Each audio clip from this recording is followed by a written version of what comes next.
ngesigaba sokwamukela kuwona ngicela ngifundele sisi so ke kukhulunywa ngokunqoba sizonqoba bafuneka zonke lento ozoyithandazela.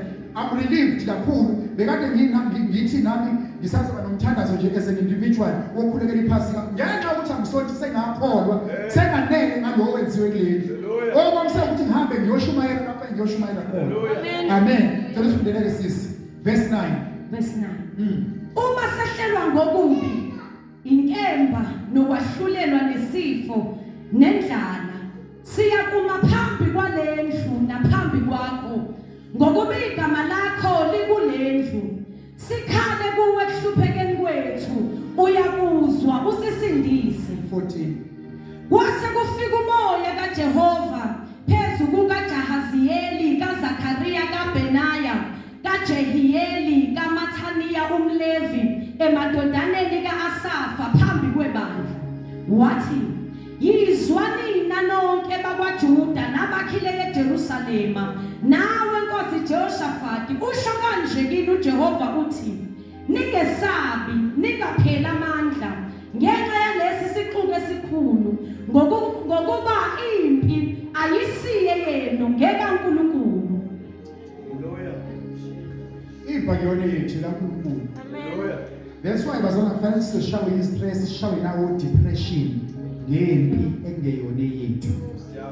Kodwa uma sidlalile indima yethu eyethi indima kulempi ukuthi sime sizihlele bese sibuka unqoba kwakhe ukuzihlela lokho ukuthi sizothandaza sizobe sesibuka ukwenza kwakhe ngamanye amasizothi thina lokho esingekwenze ngamandla ethu sizokutshela wena uNkulunkulu ngoba kuyafika ezingeni lokuthathela njengoba sizothanda sizomtshela kodwa sizomcela. Amen. Sizomtshela ukuthi thina ngokwethu asikwazi ukwenza iphasika elizokwazi ukwenza impact emphakathini esibizele kuwo. Kodwa sithembeke ukuthi uma sikucelile njengoba ushilo ukuthi uma sicela kuwe siyokwamukela. Sizophuma sigwele futhi ukuthi ephasikeni lethu kuzokwenzeka okungazange kwenzeka phambilini ngoba simcelile ubaba. Amen. Uyazi bakufuneka into engiyibonayo ukuthi befundisi kakhulukazi uma sizoyibamba into ukuthi siqonde position yethu thina njengama leaders bese nabazalwane beyiqonde position yabo njenganabazalwane bendlu ukusebenza umsebenzi kaNkulunkulu kuyobalula kakhulu. Ngiyabona ukuthi bakufuneka ngiyahlonipha for iminyaka yakho lapha emshadweni. Iminyaka yakho ingaphambili kweyami. Amen. Yes, njengoba ingaphambili kweyami isithi ke into yokuhlakanipha kwasezulwini ukhona izinto ekufanele ukuthi ngizithobe mina ngivume ukuthi kuba kufuneke ngaba neso elingcono neinformation engcono okunayo. Ayithandeki leyo nto baba. Into yenza ukuthi ingathandeki ukuthi njengoba sonke sishumayela njengoba uyindodana kaBajeni umpostoli. Umpostoli usenebaba engaphambili kwakho. Isizathu sokuthi uyindodana uye ewubaba ingoba khona la esehambe khona esezokwazi ukutshela ukuthi hayi indodana yami nawe indodakazi yami esho mama umfundisi ningakwenzi kanje kwenzeni kanje. Isizathu salokuthi mhlawumbe useke wakwenza kanjalo wabona ukuthi lo uthatha kude or akusebenzi. That's why siba nabantu abangaphambili. Amen. Ngisho lokho sikubhaliwe ukuthi umqashi waqasha abantu ekuseni emini ntambama. So akufanwana bafowethu. Funa siyamukele ukuthi akulingana. Amen. Ayibonge igama lenkosi. Yes, mfundisi siyabona nje baba njengoba manje I'm sure ukuthi usuwadlula 10 years usensimini. Udlulile manje 10 years usensimini. Iqiniso lithi kukhona ono 1 month esensimini. Amen. Uyiphutha kulona 1 month osensimini ukuthi athi ngeke afunde lutho kuwe ngoba nayo ugotshile. So ke into engiyibonayo nje baba ukuthi mawuqhubeka uhamba noNkulunkulu amavesi ayangokusala bese kusala the real thing. Kusho ukuthi ngamanye amazwi bazalwane kukho by the way baningi abantu abanamavesi. Amavesi maningi kodwa ezoqhubeka noNkulunkulu ucina unotice ukuthi into ibandla elidingayo lidinga iphunga likaNkulunkulu wohambo lwakho. Sidlule ekutheni kwenzekani bagula kwenzakalani wena qobo lwakho udlule ekulaleni ungadlile kufanele ukuthi ugqoke phambi loshumayeza abantu ube all is well mawubuye ekhaya ngeke esimweni esingashintshile hayi ngoba uNkulunkulu ohamba naye engakwazi ukushintsha izimo yiko bakhona ke setshenzwa kuwe so that mawufika lapha ya uthi mawuma phambili singezwe kakhulu amavesi kodwa sizwe impilo yakho ngoba thina sizothatha lokho ayikho hayi lokho sitshela kona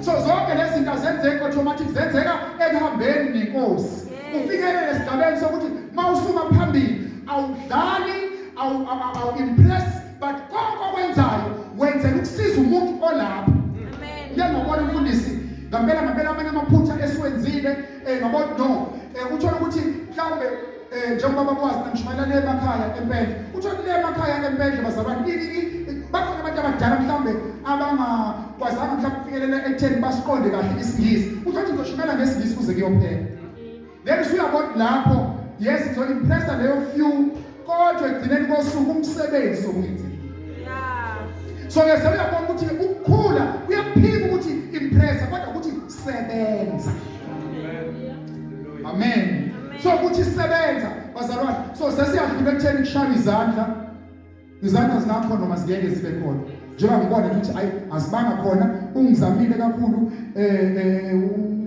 umsika deni ngizwa wathi angishayile izandla ngiyabona ilezo kuphela zikho ezinye zisazongena akusabi limazi ke lokho bazalwane amen uhambo lwethu lusho kanjalo so ngicela sibambeke le bazalwane sengiyekuthandazeni one umfundisi ufanele ukuze uhambe kahle ekukholweni kwakho umfundisi wakho mamukele njengoba wamukela uNkulunkulu amen noma yiliphi dinangwe singajikeleza umhlaba wonke ngonyama noma yiliphi ibandla esalihamba la ibandla uma bengezumamukela umfundisi njengoba wamukela uNkulunkulu one kuzoba ne-stagnation ibandla ngeke likhulu ngoba uzothetha umfundisi avuka umuntu lapha ekhoneni akuthatha iqeqeba nathi selentabeni siyokuza kuNkulunkulu kodwa ephumile umfundisi lapha ngithi ukuchaza ngathi ngichiswa yini lokho ngichiswa ngokuthi umfundisi umuntu othathwe kubantu kodwa umuntu kabani uNkulunkulu Singayijulisi kakhulu sizama ukuyala ukuyikhanda ilula nje umuntu othathiwe wabe sebizwa ngokuthi umuntu kaNkulunkulu waye umuntu kaNkulunkulu yiko kuphethe iphimbo likaNkulunkulu kuphethe instruction kaNkulunkulu engiyenza ukuthi siye emasontweni every now and then mostly ngama Sundays kusuke ukuyothatha ama-further instructions okuqhubeka ohambweni lethu so ke kuphathiswa umuntu kaNkulunkulu uthi uNkulunkulu after iminyaka eminingi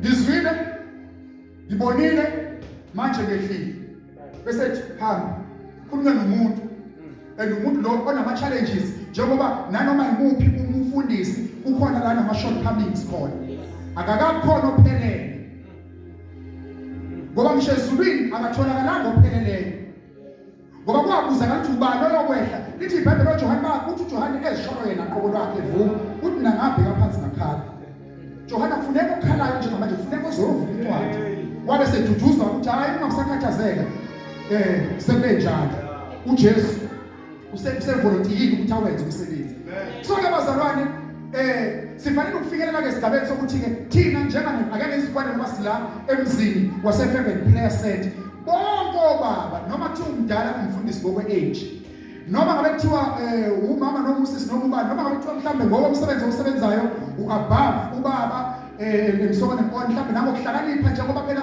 uNkulunkulu usiphile izinto mina mfundisi engafinyelele esigabeni sokwamukela ukuthi ebandleni ngilidayo kunabantu abalidayo abakholwa ngaphezulu kwami abakholwa nje ngempela ngaphezulu kwami ngibona ngezimo abadlula zona bami ngizibuze mina njengomfundisi bengawa kulesi simo bese ngiduduzwa ukuthi ke yilo nalo uhambo lwakhe number 2 ebandleni kuyenzeka ukuthi kube nomuntu owazi izwi ngaphezulu komfundisi bese kusale ekukhetheni kaNkulunkulu umise lo alibonga igama lenkosi yeah so njengoba emisiwe uNkulunkulu kufanele sidlule ekutheni lo siyamazi ubaba usibanibani funeka lo umama usibanibani funeka bese sifikelele esigabeni sokuqonda ukuthi laba bamiswe uNkulunkulu so uma bemiswe uNkulunkulu thina uma sidinga utho uNkulunkulu kungasilekelela kakhulu ukuthi laba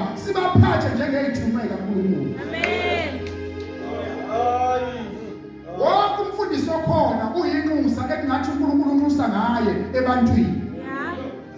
So uNkulunkulu mayefuna ukukhuluma into phakathi kwabantu ingakho ekhuluma nomfundisi. Uyazi kwesinye isikhathi umfundisi kuzokwenzeka ukuthi sikhulekele vele sizokhuleka sosebenza futhi. Kanti mhlawumbe baba kukhona uNkulunkulu akuthume kuye khona la endlini. Nasi isimanga uNkulunkulu mhlawumbe lo akuthume kuye uzozwa ngomlomo kaSibili. Kodwa kahle ekuthume wena wawusucreate i-platform. Walonke igama lenkosi. Yes, wa-create i-platform yokuthi mina ngikhulume. Ngesikhathi ngikhuluma enye efuna niqonde nje bazalwane noma ingabalekile for this environment kodwa enye into efuna siyiqonde ukuthi njengoba ngimi la angisebenzi ngocobula ngisenza ngocobula la ekhaya. Njengoba ngimtshela ngesikhathi kuthandaza enye into engiyithandazile ngithekos ngicela ukuyisubmitha ke manje. Phansi kwakugcobo kwamanje ngizosengenza ngicabangayo umndeni lo ofuna inhliziyo yalo baba. Bese inhliziyo yalo baba noma ngingangibusisi. Bayima ngiphuma lapha inhliziyo yabo ingibusisi ukuthi kwenzekile umsebenzi ngale yancela. My God. Yes. Kule 10 minutes ke bafowethu. 1. Funda ukwamukela umfundisi wakho njengoba wamukela uNkulunkulu. Amen. Yes, lenkosi elithi kholwana abaprofeti niyophumelela. So uma ukholwa umprofeti. Amen. Amen. Mhlambe nje bazane mangisho ukuthi igama labamfuneka umprofeti. Amen. Umprofeti akusho ukuthi usukumprofeti ngoba kunezinto ezizenzayo. By virtue ukuthi umbizwa kaNkulunkulu umprofeti. Amen. Manje ngifunda nje izinto enkosi ngiyaprofeta. Ngikhuluma kona umprofeta lo. uJeremiya wathi uJeremiya nje akakhulume phezulu kwamathambo. Kwathi akaprofeti infact yena wakhuluma. Kusho ukuthi siyaqonda lembhalo ukuthi ukukhuluma nje umprofeti. Njengoba ngikhuluma kanjani nje ngiyaprofeta nami. So ke baze uma sikholwa umprofeti kaNkulunkulu, uNkulunkulu uthi siyophumelela. Amen. Ikhona ke ingozi ukuthi simdlule umfundisi sithi sifuna ukuyiyela uNkulunkulu. uNkulunkulu akasayimisanga kanjalo iprotocol. Nansi into eyenzekile bazalwane. uNkulunkulu uyise wayekele indodaneni. That's why kunezwi elithi uya kanjani ubaba ungayiphethe indodana. Ngoba inhliziyo kaBaba isendodaneni. Le ndodana yafika esiphambanweni mayiqeda lithi iBhayibheli wahlala phansi. Ngakwesokunene sikayise as a sign yokuthi umsebenzi uqedile. Wabe senikela ngoba ufuneka. Wanikela ngoba udlomo, wanikela kanjalo kubagcotshwa kaNkulunkulu bonke. Ukuthi yiba sebezokwenza umsebenzi. Such that webazalwane kunezinto ezingenzeke ngokuthi wena uyithandazele wena ezidinga nje just ukhiye lo. Edinga nje ukuthi ufike ushokele uzithobe. Uthi nje ayi baba nginale simo esikanje ngicela ungithandazise. Angathandazi futhi avela khulu. Ngoba kunenkinga akudingi leyo nto ukuthi awube ngithi uzothandaza nje akathi ukuthandaza hamba lethi nomthandazi ekhaya. No. Uhleze esemthandazweni lo baba. Uhleze ngisho kuthiwa ulapha e-office ngisho kuthiwa usemgaqweni uhleze esemthandazweni. Ngoba umuntu kaNkulunkulu from that day ebiziwe until that day eshiye lo mhlaba usemsebenzini. Alibonke igama lenkosi. So one uma sokwamukela umfundisi simamukele njenga noNkulunkulu njengokukhuluma kaNkulunkulu yonke into ekhulumayo siyamukele nje ukuthi uNkulunkulu seshiye. Uma umfundisi ethi phakamisa izandla wamukele ngoba sekwenzekile. Sekuyiphutha i-error ukuthi uma uphuma la udonsa umama ufuneka ukuthi ngicela ukuthandazise ma linesimo sekuyiphutha ulalelanga ke kushuthi. Kusho ukuthi into ezosiza ukuthi abezwisi lenkosi abalizwe ngokukholwa. Uma umfundisi ekhuluma baba ngokukholwa, I guarantee you uma uyindodana yaleli khaya noma uyindodakazi yaleli khaya uma uzokwamukela ubaba ufuneka umamukele njengoba wamukela uNkulunkulu. Angisho ukuthi ke bazalwane ngithi mina ufanele ukuthi senze lama gimmicks lawa enziwayo uthola ukuthi uma kuthiwa kuzongena bafuneka sifuna phansi ngezizwe senze omunye umdlalo lo esingekho thina kubona nokufuneka kodwa thina sikwinto yomsebenzi. So yoqala leyo nto leyo. Number 2 bazalwane uma uyikholwa lala endlini uzokuvumela ukuba umntwana. Lokho kuzokwenza ukuthi uhambo lomsebenzi webandla le-Family Prayer Center ube lula. Manje kanjalo ngisho nami kwela ithembu makulona nomfundisi nawe kanjalo. Kodwa kuyoba lula ukukhonza kuleli khaya. Nokwenza umsebenzi wenkosi kuyoba lula kakhulu.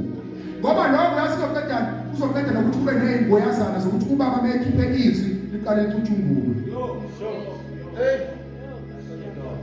ngoba sekuyazi wena ngembhalo ukuthi wabacubungula ngenhloso yokuphikisa okukhulunywa uNkulunkulu kwenzakala kubona.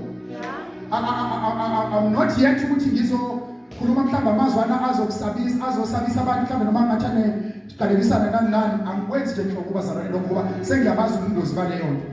Mina ngake ngafunda bazalwane abantu abangcwatshwa bephila ngenxa yokuthi bakhulume kabi uNkulunkulu. Ivesi le angikho kulona ngibamba nje leli lanele sothandaza ngalo. Bakhuluma kabi uNkulunkulu kwavele kwavuleka umhlaba bephila bangcwabeka bephila. Omunye washaya isifo esingalapheki ulephero ngalesi isikhathi kade nje echallenge umuntu kaNkulunkulu. Kanti uMikhali unkosikazi umfundisi ukuthula sengakubona ukuthi umuntu kaNkulunkulu ungavami ukuba namazwi amaningi especially uma ngathi kune opposition ekhona ngoba khona izinto ezinakalayo. Ngike ngafundisa lenkosi la dinangwe ukuthi uMikhali owayeyinkosikazi kaDavid lawo kade ugijima khona endabeni yomphongolo ngesikhathi sewusondela umphongolo sewufika ngenqola. iBhayibheli lithi uDavid usho ukuthi waba semandleni kakhulu waze wanganaka wagiya wangabesanaka nokuthi ebathe ukhona kuba luse ngathi kusagqokekile kahle. Ngiyezwa bazalwane. Ngesikhathi kunjalo uthi uMikhali meqhamuka uthi uye kudumo lwenkosi yakwaIsrayeli. Eyohlangabeza umyeni wakhe ukhuluma nje kanje. Uye kudumo lwenkosi yakwaIsrayeli nokwambula kwakhe awukuzehlise kanjani isithunzi kubantu. iBhayibheli lithi bazalwane alikuvezi ukuthi uDavid khona omubi akusho kodwa into ayisho wathi impela ngiyolahlekelwa isithunzi ebantwini kodwa uJehova wamina ngiyamdumisa.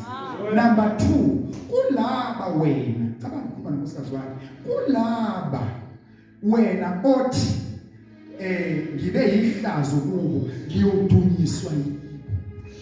Ngoba bona bahlulile ekutheni uDavid unqunu bafinyelela kumphongolo ukuthi into ezayo inkulu kunalento esiyibonayo. iBhayibheli lakho libeka ngokusobala lithi uMikhali akazalanga kwaze kwaba sefeni kwakhe. Uyabona uNkulunkulu ke uyayiqondanisa ivesi hayi for mahala kodwa lokho kwakuyimphumela ama consequence okukhuluma kwakhe. Uyabona ukuthi uma soyibamba kanjalo simamukele njenganoNkulunkulu bese thina sivuma ukuphathwa. Sivuma ukuphathwa bazalwane akekho umuntu oyiphethe. Ngisho ungafika efamily ukhona okhuzayo. Ukhona okhuzayo lapha nalapha. Kahle lento yokuphatha akuyona imvindezi kodwa kwakuyiplan mfundisi uNdlovu kaNkulunkulu yokuprotecta nokuvikela abantu. Ngisho ebandleni ingakho nje ngeke ngafellowship ngingahluleka mhlawumbe la kuthiwa khona nje uyabona akekho mhlawumbe in charge. Mengekho in charge nginenkinga ngoba mengekho in charge ngizothi nami nje mangabe ngizicabangela nje ngoba mina basona sambeni sentabeni ngesikhathi sentabeni noma uzothetha sambeni emzithizeni uyabona ukuthi inhlaka yikho direction. Kanti uNkulunkulu wethu akayena uNkulunkulu wesiphithiphithi ngoba isiphithiphithi sakhe siba yi-order kwasona. Siyaba khona isiphithiphithi sikaNkulunkulu ngiyangambona abantu chaos uNkulunkulu abantu bedliwe inyoka zangempela wathi Mose khanda unodoli. Hawu uNkulunkulu ngempela ngoba umfundisi uyaziyenzeka thina uNkulunkulu asho into kwawena ukuthi inkosi kanjani kodwa bese kulela ukuthi ushilo yena uthi uNkulunkulu khanda unodoli ethusi unodoli loyo bazalwane ensimbi ethusi uyibeke lapha bese ungagcina uyibeka bese ubatshela hawu Nkosi mshumayelisa abantu phela kanje yes ubatshela ukuthi onenkinga ngabheke nesiya abheke loyanodoli kuyobe sesina. UNkulunkulu wayefundisa lapho wayefundisa ukuthi uma ezosebenza usebenza ngokulalela usebenza nge-instruction. Ngedile dadewethu lapho sifunde khona bafowethu uNkulunkulu ukhuluma lapha umuntu kaNkulunkulu ukhuluma ngendlu. Haleluya. Uthi uma sehlelwa ngokubi inkemba useyabala ukuthi ngaba yini wabala just a few. Uthi inkemba ukwahlulelwa isifo indlala uthi siyabuma phambi kwalendlu naphambi kwakho. Angikaze ngimbone uNkulunkulu bazalwane ngamehlo kodwa sengike ngambona. nalokho ukuthi ngimi la namhlanje nje ingoba ngithi uNkulunkulu. Amen.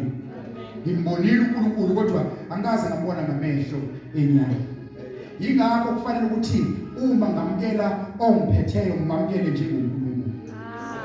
So ke uma nabantu bethi siyoma phambi kwalendlu naphambi kwakho, sibambe ukuthi sobe simi naphambi kwalendoda kaNkulunkulu.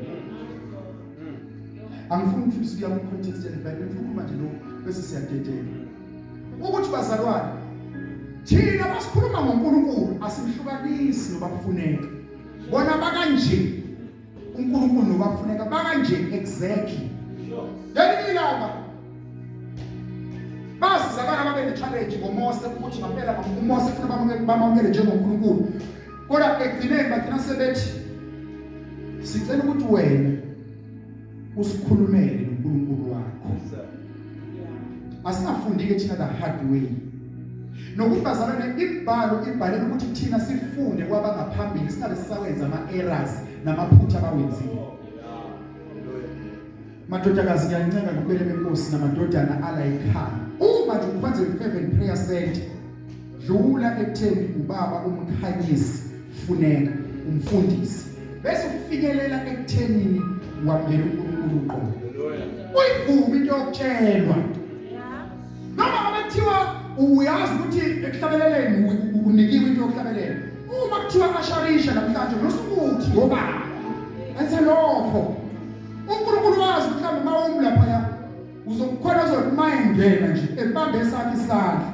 Kungewuwe kuyizwi lamfundisi. Yabona obedience hamba indawo yonke.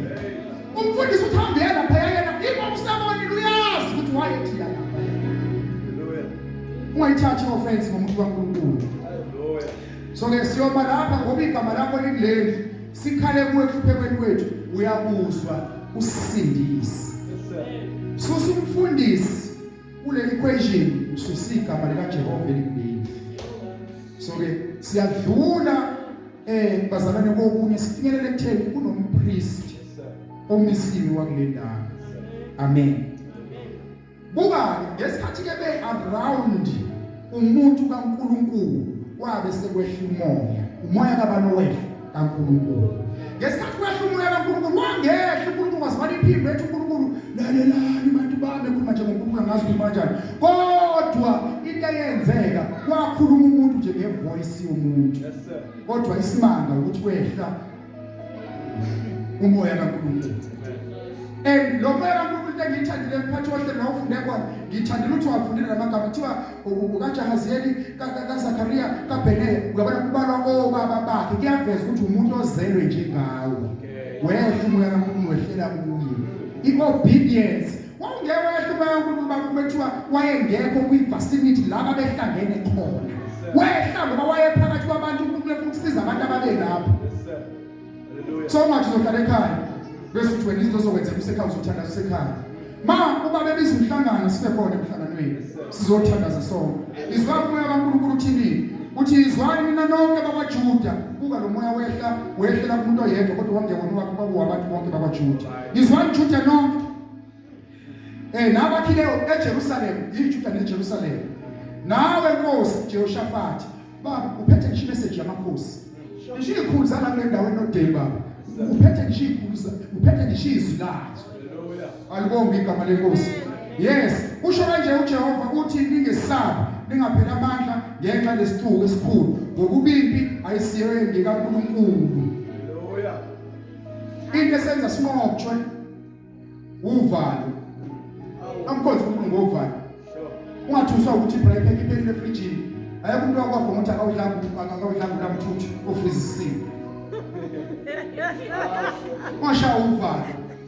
Ungasajiswa ukuthi bank balance ino 00 aqali bawagcini ngawo. Ungasajiswa ukuthi ukhululwe ngabe esontweni. Aqali bawagcini ngawo. Njengoba ngitshele nje abantu babeze bashaye.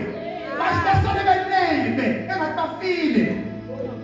Bathi bevuka bathi siyakhona. Ya, kodwa nje qaphela ukugcina inkonzo ebekwe kuwena. Ungabi igwala, ungabi ivaka. Lo hamba dingeka abanespeed. Asithi sizosimisa ngakuwe ngakinkani. Ngakinkani uphikelele khona. Ungabi obedience. uthi Nkosi noma indlela iyagolgotha ngoba kulula ukusubmit. Yabona nje wonke umuntu ongathi ukusubmit kulula akakaqali ukusubmit. Ngoba ukusubmit uthi wena ufuna ukwenza kanje ufika umuntu athi wena usuwenza kanje uzokwenza kanje. Hlawula ingoba noma indlela iyagolgotha ngiye nawe Nkosi yami. Ungangxami, ungaqhubuli lo msebenzi. Ungagive up lo msebenzi, ungadubi. Amen. Kubeke nje. Phela isinkonzo. Amen. Bakufuneka mphathi wahlelo. Ngiyabonga kakhulu. Ngicela sithandazeke bafowethu. Sithandaze kuloko. Sikhulekele individual growth. Kusho ukuthi lapho uwe kufanele ukuthi uyithandazeke. Yeah. Individual growth ifika nasesigabeni sokuthi mawuzazi unenhliziyo embi. Khulekele ngoba iyakwenza ukuthi ungakhuli. Iqiniso ukuthi khona umuntu othi noma esengenile endlini kaNkulunkulu ubonakala ukuthi noma esizakala kodwa it's taking time ngenxa yenhliziyo yakhe. uJesu wamangala ngenxa yokungakholwa kwabantu. So inhliziyo iyakwazi ukumangaza iretard ngisho ukusebenza kaNkulunkulu. Uma ngabe ukuthi uyazi ukuthi unenkinga mhlambe kwisimilo usendaweni eright kakhulu lo wamnyango owethu thina singalungile siloku singena kuwo size silungi. So thandaza uJesu kuphela thandaza kuye.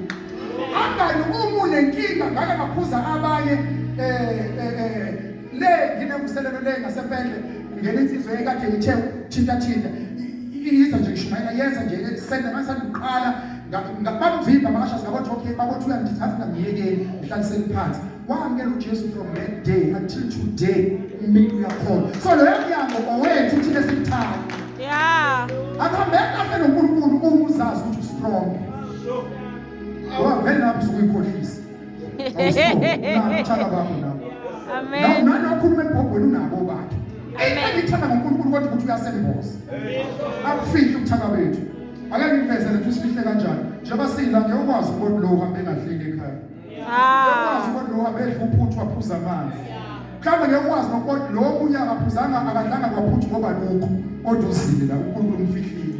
Uyazi mfundisi nangisemangale mabefakaza abanye abazalwane phambili sonke lathi umuntu bazalwane bengasebenzi bengasebenzi all along thina sikubona konke lokho uNkulunkulu uyamfihla umuntu.